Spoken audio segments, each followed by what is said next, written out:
My name is Amanda Parker. I live in a quiet suburban neighborhood outside Tampa with my husband Thomas and our 6-year-old son Ryan.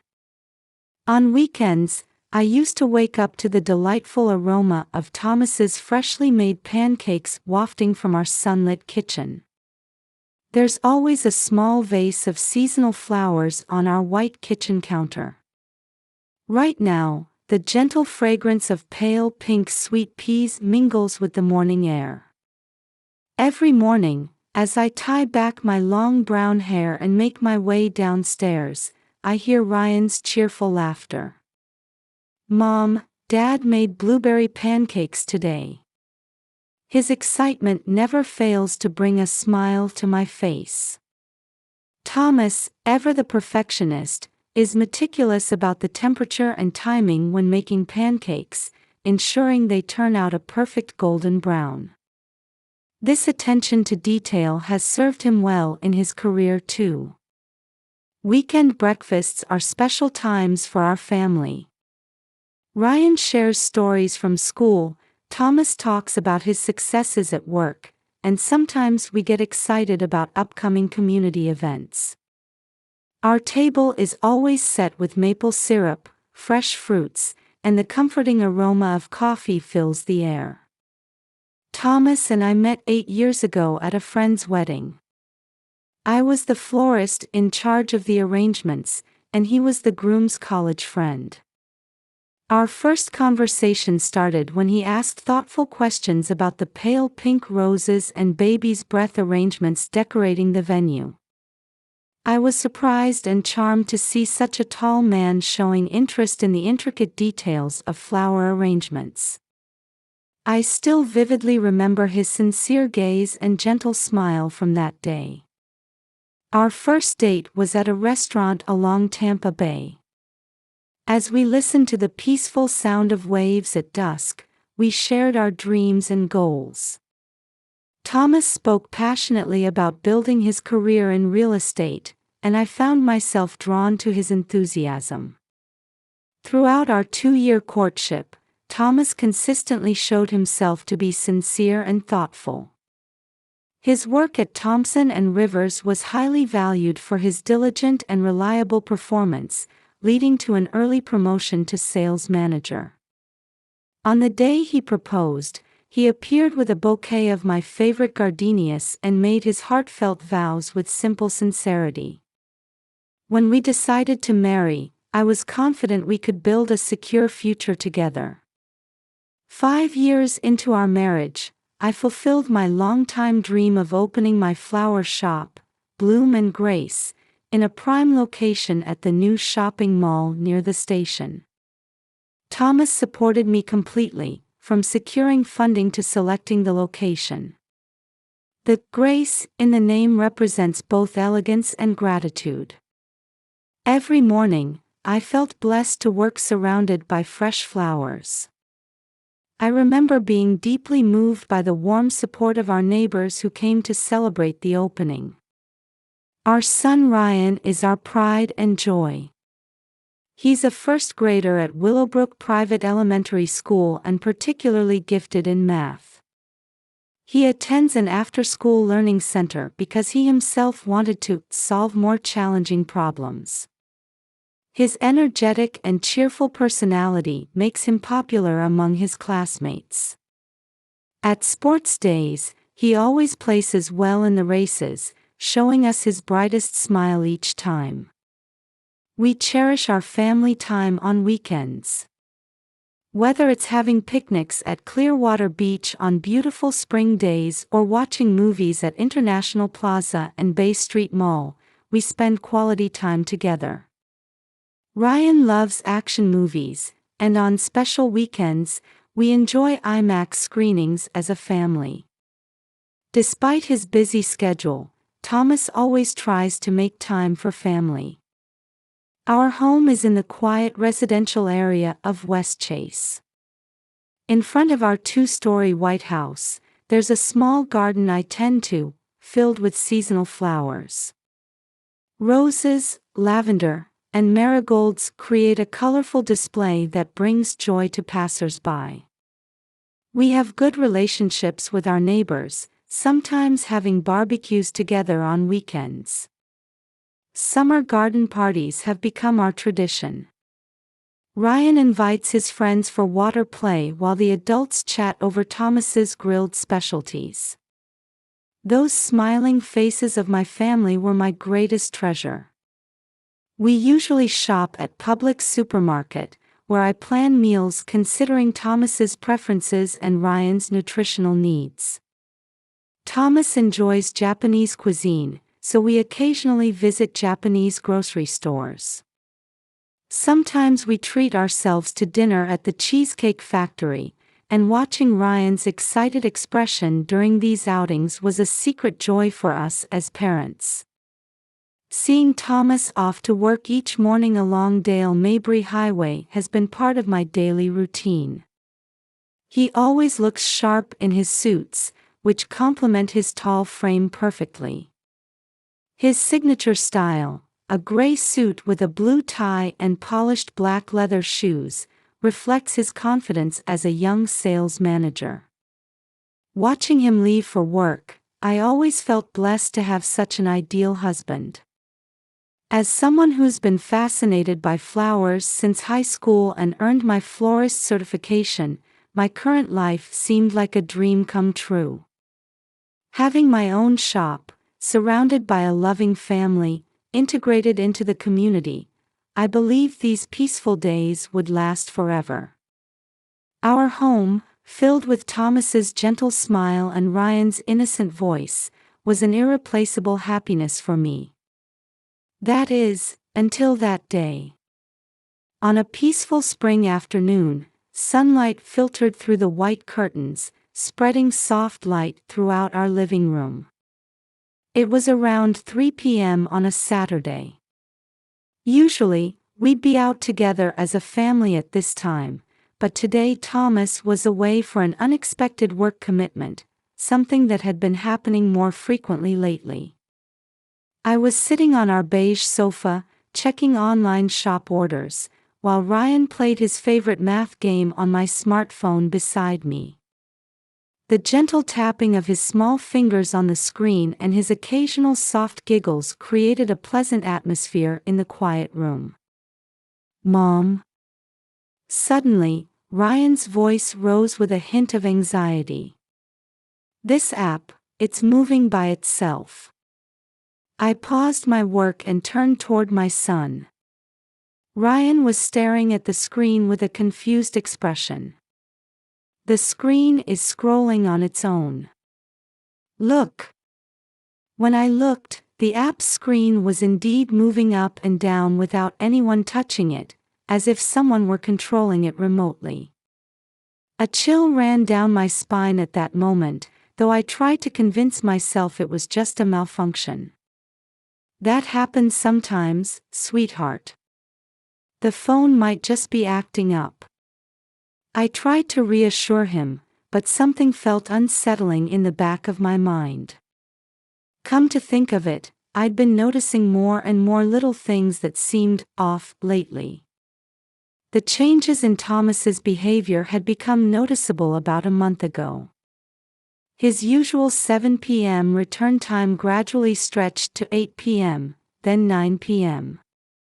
At first, I didn't question his explanation of starting a big new project. I knew his dedication to work. As his weekend work commitments increased, our family time steadily decreased.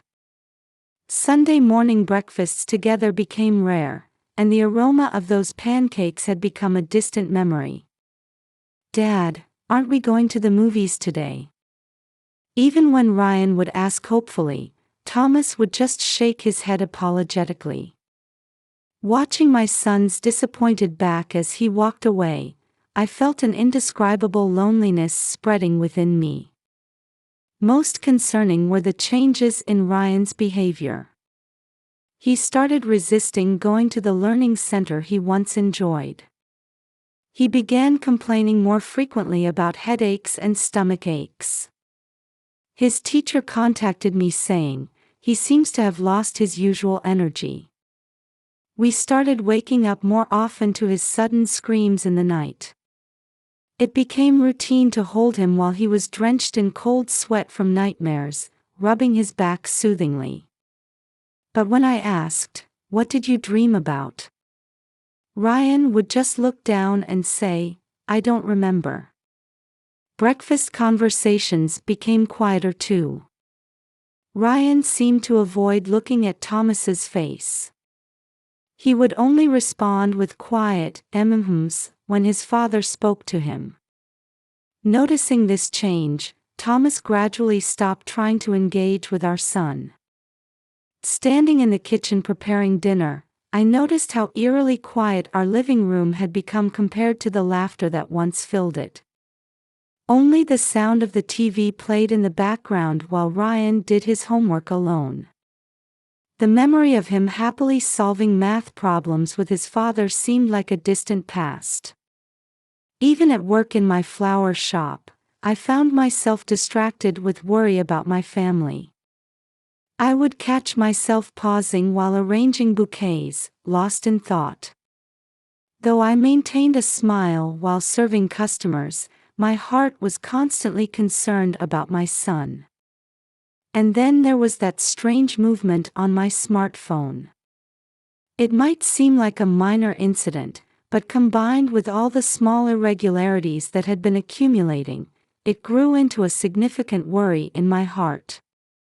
While the spring sunlight streaming through our living room window remained bright and warm, the shadows falling between our family members seemed to be growing steadily darker. The strange behavior of my smartphone that Ryan discovered planted a deep seed of anxiety in my heart.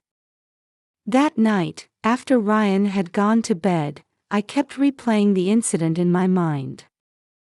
The way the screen moved without being touched had an eerie feeling, as if someone was watching us. Lying in bed at midnight, I repeatedly opened and closed screens on my phone. That's when I discovered an unfamiliar app in the settings, System Security Service. It appeared to be a security-related app, but I had no memory of installing it. The next morning, after Thomas left early for work, I made a decision. This might not be just a phone malfunction. Rather, it could be connected to the recent changes in our family. This thought grew stronger and stronger in my mind. When I researched online, I found numerous articles about unauthorized phone access and spyware. The screen's autonomous movement, the presence of an unknown app, and the recent inexplicable events, everything seemed connected. My hands were slightly shaking as I entered Tampa Police District 2. My fingers gripped my phone tightly, and my reflection in the screen looked pale. After explaining the situation at reception, I was immediately introduced to Detective Jessica Wilson from the Cybercrime Unit. "Amanda, could you tell me more about what's been happening?" Jessica addressed me with a warm voice. Her blonde hair was neatly arranged at shoulder length, and behind her intellectual black-rimmed glasses, her eyes were both kind and sharp. I began by explaining yesterday's incident, the mysterious screen movement my son discovered, the presence of the unknown app, and the unease I'd been feeling lately. As I spoke, all the anxiety I'd been bottling up inside came pouring out in words. "My husband, he's been different lately." My voice trembled as I described the changes in Thomas's return times, increased weekend work, and decreased family time. But most concerning was the change in my son Ryan. "My son doesn't want to go to the learning center anymore, and he's been having nightmares." Detective Jessica listened intently, taking notes of key points. When I finished, she suggested conducting a specialized investigation. "May I examine your smartphone in detail?" She connected my phone to special equipment and carefully analyzed the data displayed on the screen. I could see her expression gradually becoming more serious.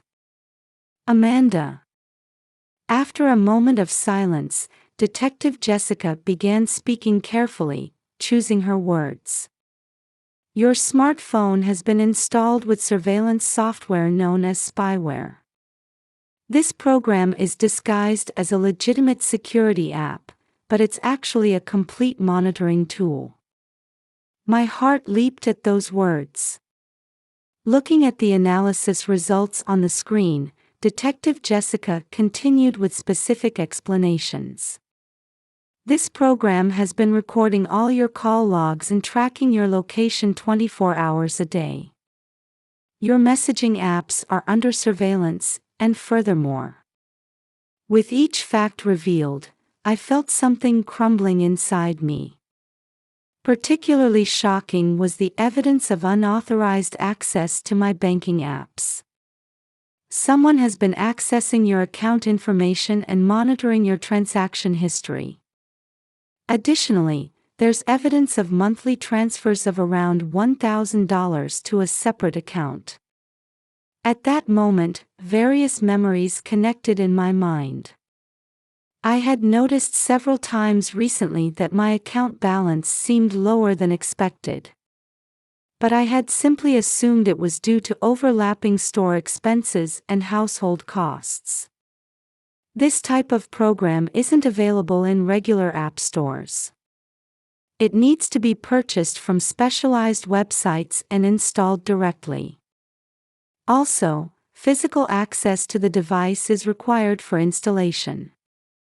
As I listened to this explanation, I recalled occasions when Thomas had access to my phone, during my baths, while I was sleeping, when I was busy at the store.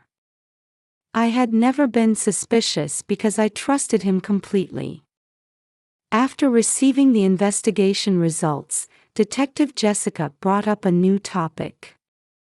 Could we speak with your son about the changes in his behavior? Particularly regarding the learning center. Though I hesitated briefly at this suggestion, I agreed. With a child specialist officer present, Ryan began speaking in a small voice. I saw Dad holding hands with the teacher. Ryan's words came out trembling and broken. On my way back from the learning center, across the park. I saw Dad with the teacher. Tears glistened in my son's eyes. Dad noticed me and came over. He said, "This is an adult secret." He said, "We can't tell Mom because it would make her sad." Since then, Ryan's suffering had begun. He didn't want to make his beloved mom sad, but he also knew his dad's behavior was wrong.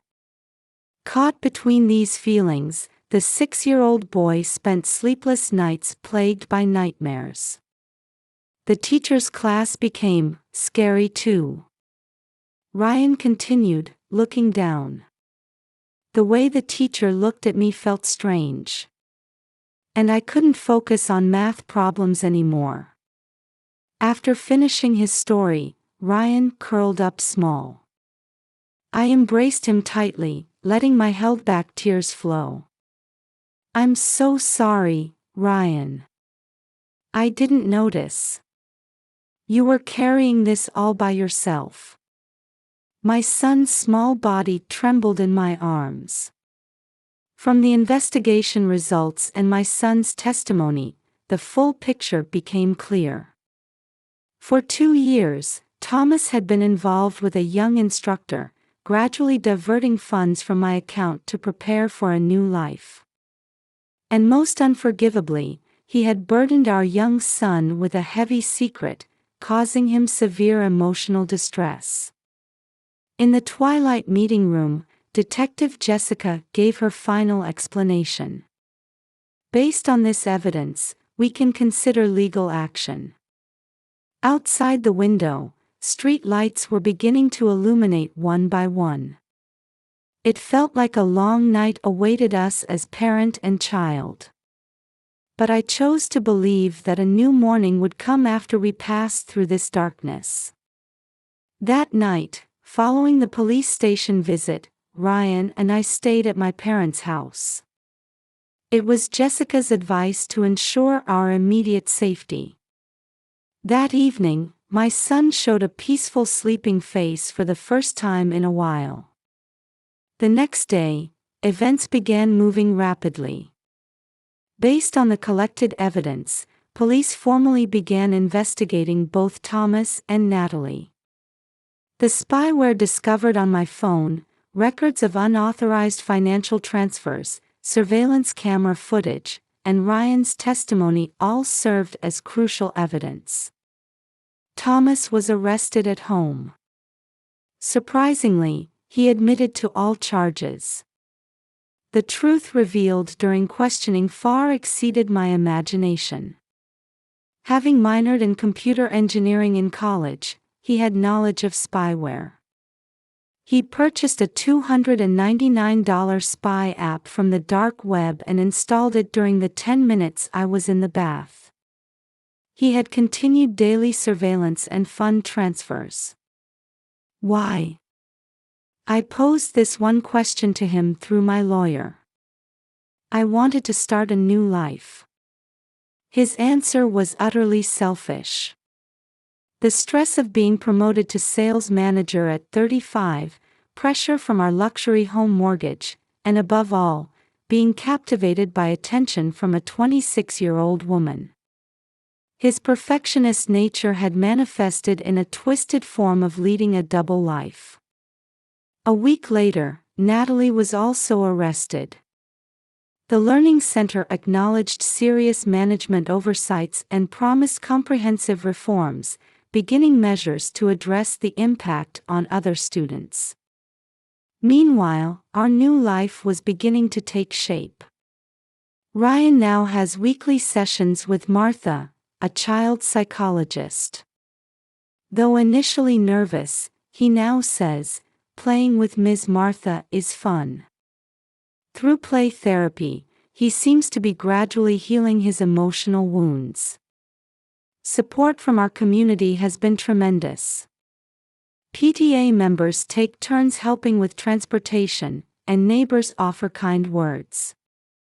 America's open and practical support system has saved us many times. At my flower shop, Bloom and Grace, we've started a new initiative. The Healing Bouquet series, designed to soothe troubled hearts, has received an unexpectedly strong response from those who have experienced divorce or separation.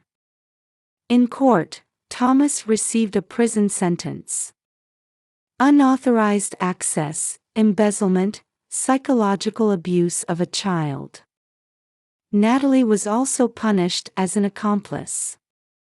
The divorce mediation proceeded smoothly, with custody and property division issues resolved relatively easily. 3 months have passed. Spring sunlight gently illuminates the living room of our new apartment. On the wall hang photos from Ryan's new school. After school, he happily studies math at his new learning center, and when he comes home, he shares the day's events with his usual smile. "Mom, I got 100 on my math test today." Seeing that smile, I can feel we're definitely moving forward in our new life. Sometimes loneliness and anxiety wash over us.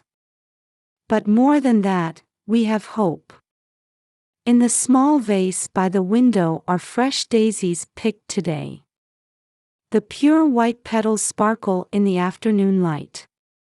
The flower's meaning is new beginning. Like this flower, I believe our new life, mine and Ryan's, will surely bloom fresh and clean. A year has passed since that incident. Bloom and Grace continues to grow as a warm, community-rooted flower shop.